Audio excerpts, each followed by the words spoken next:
उपासनेला दृढ चालवावे, गुरुदेव संतासी सदा नमावे.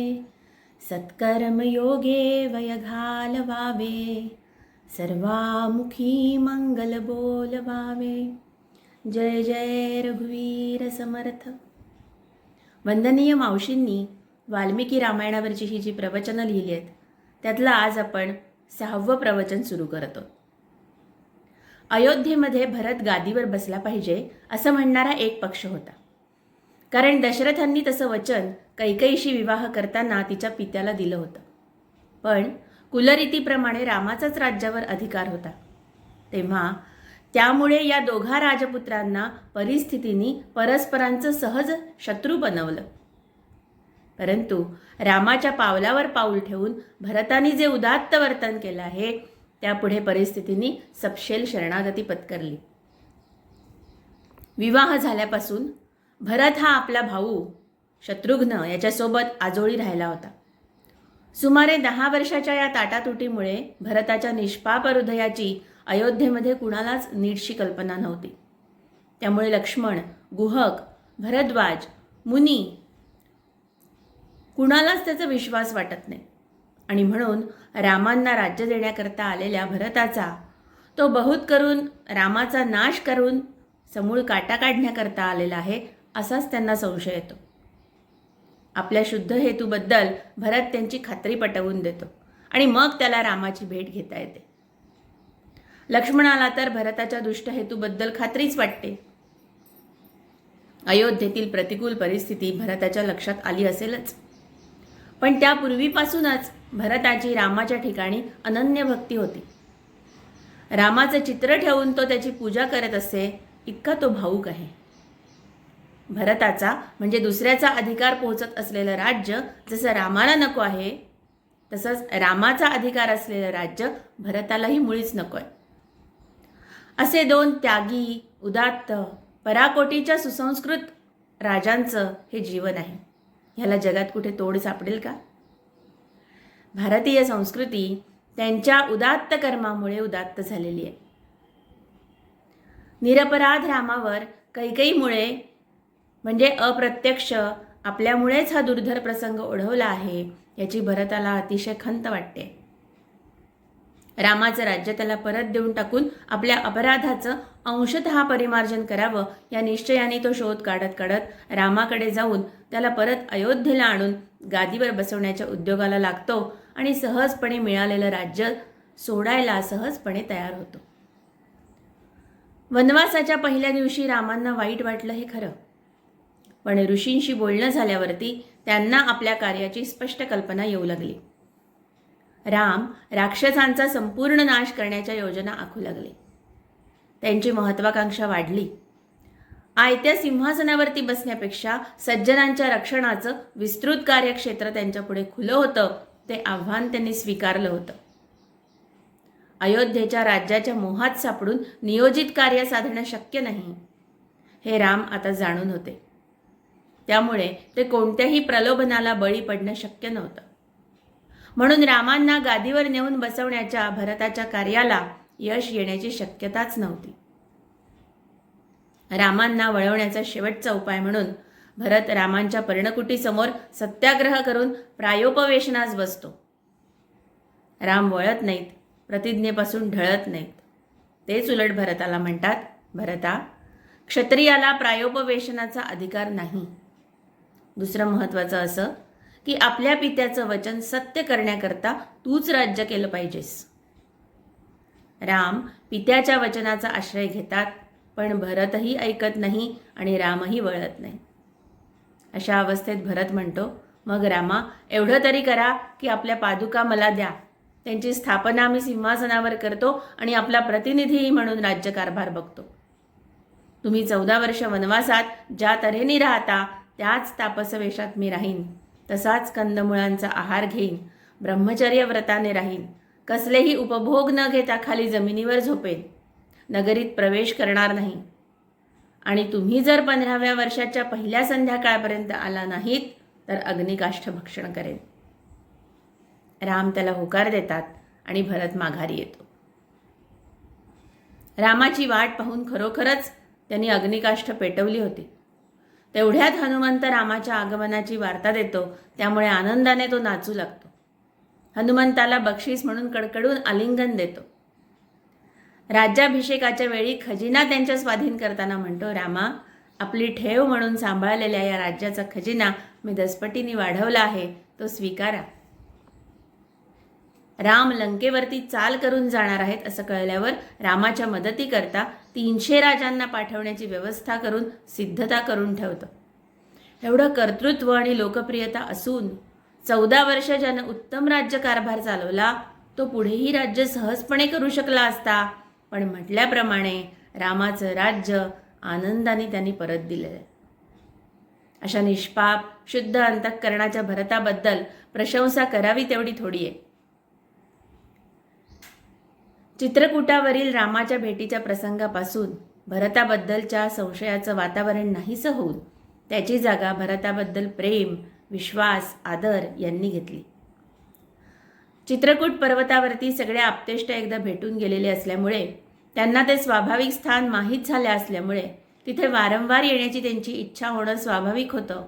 हे जाणून त्यांनी तिथे आता जास्त राहू नये अशी अगस्ती ऋषींची सूचना झाल्यामुळे रामचंद्रांनी ते स्थान सोडून जायचं ठरवलं. ते पुढे निघाले. त्यांनी आता खऱ्या खऱ्या अरण्यात प्रवेश केला. यापुढे आपल्याला असं दिसेल की जे जे ऋषी रामाला भेटले त्यांनी जणू काही योजनाबद्ध रीतीने रामाला मदत केलेली आहे. आपल्याला असं दिसेल की रामाच्या वनवासाला जाण्याला कुणीही ऋषींनी, प्रत्यक्ष वसिष्ठांनी देखील विरोध केलेला नाही. नाहीतर प्रत्यक्ष दशरथाला सांगून रामाला विश्वामित्रांबरोबर पाठवणाऱ्या वसिष्ठांना कैकेयीला गप्प बसवणं कठीण होतं का? पण आपण प्रारंभीच पाहिलंय की या सर्व ऋषी मंडळींची ही योजना होती. रामचंद्र, सीता आणि लक्ष्मण चित्रकूट पर्वतावर राहत असतानाच्या एका प्रसंगाचं वर्णन काही रामायणामधनं आढळतं, पण वाल्मिकी रामायणामध्ये मात्र त्याचा उल्लेख नाही आहे. ती कथा अशी आहे की रामचंद्र सीतेच्या मांडीवर झोपलेत, समोर शिकार वाळत घातलेली आहे. त्या शिकारीच्या आकर्षणाने एक कावळा तिथे येतो आणि मांसखंडावर झडप घालण्याच्या मिशाने सीतेच्याच वक्षस्थलावरती तो चोच मारतो. काही ठिकाणी सीतेच्या अंगठ्यावर चोच मारतो असा उल्लेख आहे. मांसावर झडप घालणं हे एक केवळ कारण, पण सीतेची खोडी काढणं हा एक हेतू असतो. चोच मारल्यावर रक्ताचे उष्ण थेंब रामचंद्राच्या अंगावरती पडतात. रामचंद्र सीतेकडे दृष्टी टाकतात. भयभीत झालेली सीता प्राणभयाने उडून जाणाऱ्या त्या कावळ्याकडे अंगुली निर्देश करते. ताबडतोब रामचंद्र सर्व जाणतात. आपण असं पाहतोय की स्त्रीबद्दलची अभिलाषा ही सर्व काळात सर्वत्र सारखीच आहे. पण फरक एवढाच आहे की पराक्रमी पुरुष जेव्हा अशांना शासन करतात त्या काळात हे प्रसंग कमी येतात, आणि ज्या काळात दुष्टांना शासन करणारे कुणी नसतात त्या काळात हे प्रसंग फार पाहायला मिळतात. रामचंद्रांना त्या कावळ्याचा संताप येतो. ताबडतोब एका दर्भावर ब्रह्मास्त्राची प्रेरणा करून तो त्याच्यावरती सोडतात. आता कावळा पुढे, दर्भ मागे असं फिरत आहेत. प्रत्यक्ष महादेवांच्याकडे सुद्धा गेले आहेत, पण तेही त्याचे रक्षण करू शकत नाहीत. त्यावेळी त्याला नारद असं सांगतात, बाबा रे, ज्याने हा दर्भ तुझ्यावर सोडलाय त्यालाच तू शरण जा, त्याच्याशिवाय तुझं कुणीही रक्षण करू शकणार नाही. तेव्हा कावळा परत रामचंद्रांना शरण जातो. पण रामचंद्र म्हणतात, या ब्रह्मास्त्राने प्रेरित झालेला दर्भ निष्फळ जाणार नाही. तुझ्या कोणत्या तरी अवयवाचा बळी जाणं आवश्यक आहे. तेव्हा बोल, कोणता अवयव बळी देतोस? तेव्हा कावळा विचार करून असं म्हणतो की डोळे 2 आहेत, त्यातला एक गेला तरी चालेल. आणि मग एका डोळ्याला दर्भ शिवतो आणि त्याचा नाश करतो. पण तेवढ्यानेही भागत नाही. रामचंद्र त्याला शाप देतात, ज्या चोचीनं तू खोडी केलीस ती तुझी चोच विष्ठा भक्षण करेल. पण कावळा त्यावेळेला उशाप मागतो. तेव्हा रामचंद्र त्याला असा उशाप देतात की मनुष्य मेल्यानंतर तुला पिंडदान करतील आणि त्या पिंडाला तुझा स्पर्श झाल्याखेरीज मृताला गती मिळणार नाही. ही कथा वाल्मिकी रामायणामध्ये नाही आहे. चित्रकूट सोडल्यावर रामादिकांना पहिला आश्रम अत्री ऋषींचा लागलाय. त्या अत्रींची पत्नी जी अनुसूया, तिने सीतेला आश्रमात नेऊन तिचा सत्कार केला. ती म्हणाली, सीते, अशा अल्पवयात पतिव्रता धर्माला जागून तू 14 वर्षाचा अरण्यवास कंठण्यासाठी पतीसोबत आलेली आहेस पाहून मला फार आनंद झालाय. मला असं वाटतं की तुला काहीतरी द्यावं. इच्छित असेल ते तू मागून घे. मला वर मागता येणार नाही, विनयपूर्व स्वरामध्ये सीता म्हणाली.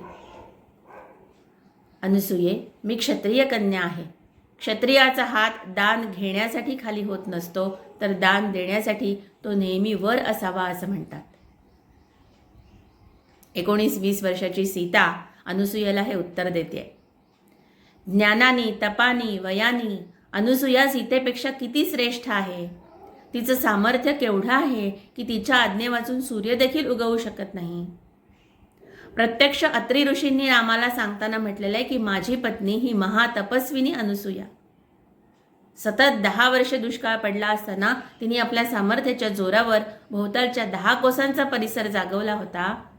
अशी श्रेष्ठ सती अनुसूया की जिच्या पातिव्रत्याचं तेज देवांनाही सहन झालं नाही, तिला सीता निक्षून सांगत आहे की मला तुझ्याकडून वर नको. का? तर स्वतःच्या परंपरेचं रक्षण करण्यासाठी.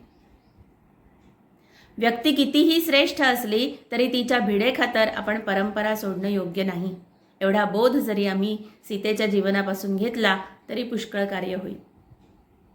पुढे सीता म्हणते आहे, मागतो कोण? ज्याला काही कमी असेल तोच मागणार. रामचंद्रासारख्या पतीच्या सहवासात माझ्या जीवनात कोणतीच उणीव भासत नसल्यामुळे मी तुझ्याजवळ काय मागू? राजवाड्यातून बाहेर पडताना सीतेने रामाला सांगितलं होतं की माझ्या लहानपणी एका ज्योतिष्याने माझं भविष्य वर्तवलं होतं की माझ्या दैवात वनवास आहे. त्यामुळे मी माझ्या मनाला तसंच वळण लावलंय.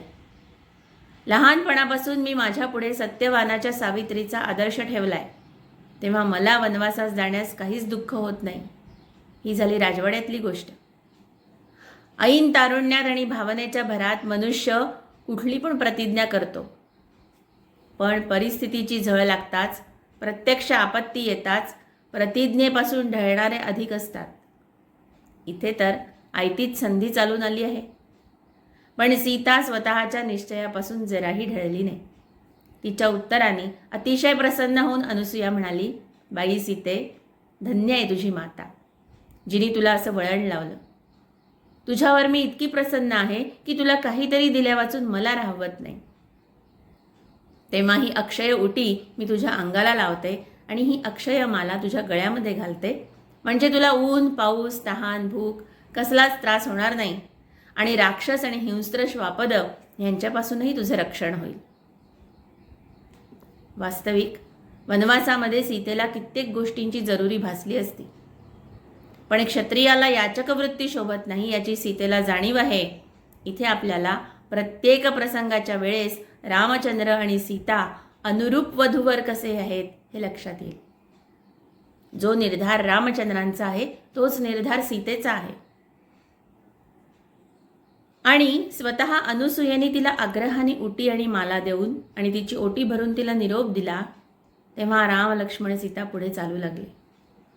मार्ग आक्रमत असताना वाटेत विराध नावाचा राक्षस भेटला. त्यांनी सीतेला उचलून घेतलं. त्याबरोबर ती सहाय्य करता राम लक्ष्मणांना हाका मारू लागली. त्या दोघांनी राक्षसांवर बाणाचा वर्षाव केला. त्याला जखमा झाल्या, पण तो मेला नाही. शेवटी एका बाणाने जेव्हा त्याच्या हाताचं हाड पिचलं तेव्हा त्यांनी सीतेला सोडून दिलं आणि राम लक्ष्मणांना उचलून तो आता जाऊ लागला. तेव्हा त्या राक्षसाला सीता म्हणते, विराधा, तू त्या दोघांना सोड आणि मला मारून खाऊन टाक. म्हणजे सीतेवर जेव्हा संकट येत तेव्हा राम लक्ष्मण या दोघांना ती मदतीसाठी हाका मारत होती, पण जेव्हा राम लक्ष्मणांवर संकट आलं तेव्हा मात्र ती स्वतःचं बलिदान करून त्यांचं रक्षण करू पाहते. भारतीय स्त्रीचा हाच आदर्श आहे. स्वसंरक्षण म्हणजे केवळ स्वतःचं शरीररक्षण नव्हे, तर स्वशब्दात ज्या ज्या गोष्टींचा अंतर्भाव होतो त्या त्या सर्व गोष्टींचं रक्षण स्त्रीने केलं पाहिजे. कुटुंबातील व्यक्तींच्या रक्षणाकरताही तिने तत्पर असलं पाहिजे. म्हणूनच राम लक्ष्मणांवर संकट आलेलं पाहताच सीता त्यांच्या रक्षणार्थ आत्मबलिदानाला सुद्धा तयार झालेली आहे. अर्थात रामांनी त्या दैत्याला ठार मारलं आणि तिघेही पुढचा मार्ग आक्रमू लागले. पुढे रामचंद्रांना अनेक ऋषींचे आश्रम लागले आणि रावणाने सीतेला पळवून नेईपर्यंतचा 13 वर्षाचा काल रामांनी आपली भार्या आणि बंधू यांच्यासोबत व्यतीत केला आहे. आता या सर्वच ऋषींची आणि आश्रमांची माहिती सांगत न बसता मी आपल्याला महत्त्वपूर्ण अशा शरभंग ऋषींच्या आश्रमाची माहिती सांगणार आहे. रामायणामध्ये असं वर्णन आहे की शरभंग ऋषींच्या समोर जाताना रामलक्ष्मणांनी धनुष्याची प्रत्यंचा सोडलेली आहे. कारण प्रत्यंचा म्हणजे दोरी बांधलेली असली म्हणजे मनुष्याला ताठ राहावं लागतं आणि इथे या श्रेष्ठ ऋषींपुढे नतमस्तक होऊन गेलं पाहिजे म्हणून त्यांनी असं केलंय. शरभंगांच्या आश्रमाचं वर्णन असं आहे की या आश्रमाची अंतर्गृह उत्कृष्ट आहेत. त्या आश्रमात एक उत्तम घोडा जोडलेला रथ असून त्या रथामध्ये अलंकार विभूषित आणि शरीररक्षकांनी वेष्टीत असा तेजस्वी पुरुष बसलेला असून त्याचं शरभंगाशी संभाषण चालू आहे. मी येत आहे असा लक्ष्मणाबरोबर रामाचा निरोप येताच शरभंग त्या पुरुषाला थांबण्याचा आग्रह करतात, पण तो म्हणतो की रामाचं विशिष्ट कार्य पार पाडल्याखेरीज मला त्याची भेट घेता येणार नाही. हा पुरुष म्हणजे देवराज इंद्र आहे. आपण इतर रामायणामधनं असं वाचतो की रावणाने सर्व देवांना बंदिवासात टाकलं होतं आणि त्यांच्याकडून तो आपली कामही करून घेत असे. पण वाल्मिकी रामायणामध्ये हा इंद्र आपल्या पूर्ण वैभवात लवाजम्यासह शरभंगाच्या आश्रमात आला आहे, म्हणजे हा बंदिवासात नव्हता असं दिसतं. रावणाने यांना जिंकलं पण त्यांना अंतर्गत स्वातंत्र्य दिलेलं होतं. इतर सत्ता मात्र रावणाकडे होती. उदाहरण द्यायचं झालं तर आपल्याकडचे संस्थानिक वैभव, नोकर चाकर, राज्याचा उपभोग हे सगळं त्यांच्या स्वाधीन. पण दरबारी असलेल्या ब्रिटिश रेसिडेंटला विचारल्याशिवाय कुणाला भेटणं, खलबतं करणं, परराष्ट्राशी व्यवहार करणं, कुठे इतरत्र जाणं येणं हे त्यांना करता येत नसे. म्हणजे एक प्रकारची नजरकैद असती. सर्व काही त्यांच्याजवळ होतं, नव्हतं ते फक्त देशाचं स्वातंत्र्य आणि ते मिळवण्याचं जे मार्ग आहेत त्या मार्गाने जाण्याची मुभा. आणि नेमका हाच प्रकार इंद्राच्याही बाबतीत होता, म्हणून रामाला न भेटताच इंद्र शरभंगाच्या आश्रमातून परत गेला असावा. यानंतर श्रीराम सुतीक्ष्णांच्या आश्रमामध्ये गेलेले आहेत. आजूबाजूच्या आश्रमातल्या ऋषीमुनींना राम आल्याची वार्ता कळताच ते श्रीरामचंद्रांना भेटण्यासाठी सुतीक्ष्णांच्या आश्रमामध्ये आलेत. सर्व मंडळी आश्रमात येऊन श्रीरामांच्या बरोबर गोष्टी सुरू झाल्या. ते ऋषी म्हणू लागले, रामा, खरं म्हणजे तू आमचा राजा आहेस. असं असून तू जर आजवर आमचं रक्षण केलं नाही आहेस, तेव्हा यापुढे तरी तू ते करावंस असं आमचं तुला सांगणं आहे. आम्हाला राक्षसांपासून कसा आणि किती त्रास होतो आणि त्यांनी किती मानवांचा संहार केलेला आहे हे पाहिलंस आणि ऐकलंस म्हणजे रामा, तुझ्यासारखा पराक्रमी पुरुषही स्तिमित होऊन जाईल. असं म्हणून त्या ऋषींनी आपल्या आश्रमाच्या सन्निध हाडांचा एक मोठा ढीग घालून ठेवला होता, तो रामांना दाखवला. तो पाहताच श्रीरामांची सावळी सुंदर मुद्रा संतापाने आरक्त दिसायला लागली. हातात धनुष्यबाण घेऊन त्या मानवी अस्थींच्या प्रचंड ढिगाच्या समोर उभं राहून रामांनी प्रतिज्ञा केली. ते म्हणाले, जो राजा प्रजेकडून करभार घेऊन सुद्धा तिचं रक्षण करत नाही तो पापी समजावा असं राज्यशास्त्र सांगतं. आजपर्यंत माझ्याकडून तुमचं रक्षण झालं नाही हे कबूल, पण यापुढे जोपर्यंत माझ्या हातून सज्जनांचं रक्षण आणि दुष्टांचं निर्दालन होत नाही तोपर्यंत मी नगर प्रवेश करणार नाही.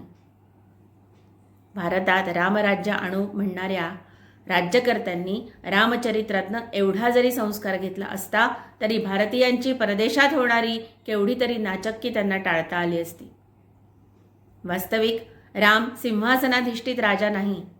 तो राजवैभव भोगत नव्हता किंवा त्यासंबंधी कोणतेही लाभ घेत नव्हता. असं असून त्यासंबंधी येणारी सगळी कर्तव्य आणि जबाबदाऱ्या मात्र तो टाळत नव्हता. आजच्या शासनाची अवस्था पाहिली तर सीमेवरच्या निरपराध लोकांची जी ससेहोलपट शत्रू राष्ट्राकडनं सतत चालू आहे तिला हे शासक जबाबदार आहेत असं स्पष्टपणे म्हणावं लागेल. श्रीरामांनी जसं तिथे ताबडतोब लक्ष घालून दंडकारण्यातल्या ऋषींच्या रक्षणाची जबाबदारी घेतली केवळ स्वतःची नैतिक जबाबदारी म्हणून, तसं आजचे राज्यकर्ते करतात काय हा पहिला प्रश्न. आणि रामांनी असं केलं म्हणून भरत, अगर मंत्री किंवा वसिष्ठ यांनी रामाला त्याबद्दल काही त्रास दिला नाही ही दुसरी गोष्ट. आज जर एखादा नीतिमान अधिकारी असं करू लागला तर ज्यांचे हात अनेक पापकृत्यात गुंतलेले असतात असे वरिष्ठ त्याला शाबासकी देण्याऐवजी शासनच करतील. आणि या विपरीत कृतीचं कारण एकच की आम्ही रामायणाच्या संस्कारापासून, खऱ्याखुऱ्या संस्कारांपासून वंचित राहिलेलो आहे, हेच आहे. जय जय रघुवीर समर्थ. आपल्याला ही प्रवचनमाला आवडत असेल तर अवश्य हिला लाईक करा, सबस्क्राईब करा आणि शेअरसुद्धा करा. जय जय रघुवीर समर्थ.